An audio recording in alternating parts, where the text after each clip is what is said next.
Chilies are possibly the most well-known ingredient in Indian cuisine. We can see and taste it in almost all Indian dishes. Chilies are grown in a variety of regions in India, and its application varies vastly across the regions. That's expected because Indian cuisine is very specific to the region or state that it's found in. I think that's one of the most exciting aspects of Indian food. India is the largest producer of dried red chilies in the world. It produced 1.7 million tons of red chili and other pepper varieties in 2020.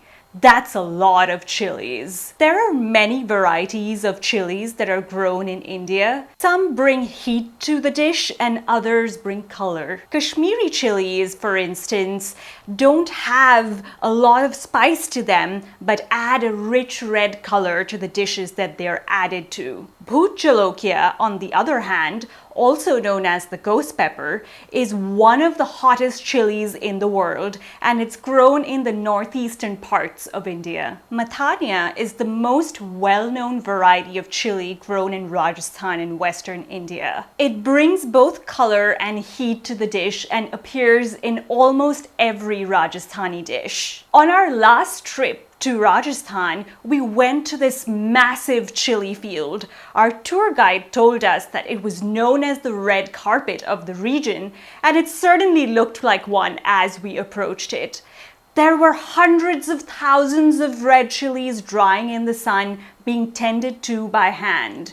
We were told that this was the largest producer of chilies in the region and that the entire operation was run by the women of the village. Once dry, these chilies are packed up and shipped to markets across Rajasthan to be sold to locals whose meals are incomplete without this essential ingredient. Dried red chilies are used at the beginning of the cooking process to flavor the oil, in the middle of the cooking process as a paste, and at the end as a tempering. I've cooked countless dishes that use dried red chilies in these ways, and the flavor is distinctly different in each case. The most common way I use it is to flavor the oil in the beginning of the cooking process. I usually combine it with other whole spices, and the combination depends on the dish that I'm cooking. One way to bring out the fruitiness of the dried red chilies is to soak and grind them.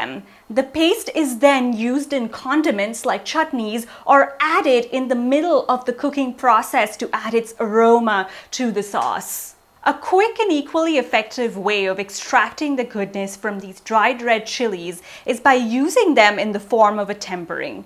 A tempering is a flavored oil that is added at the end of the cooking process and can liven up an otherwise humble dish like lentils. We've only scratched the surface of the influence of dried red chilies in Indian cooking today.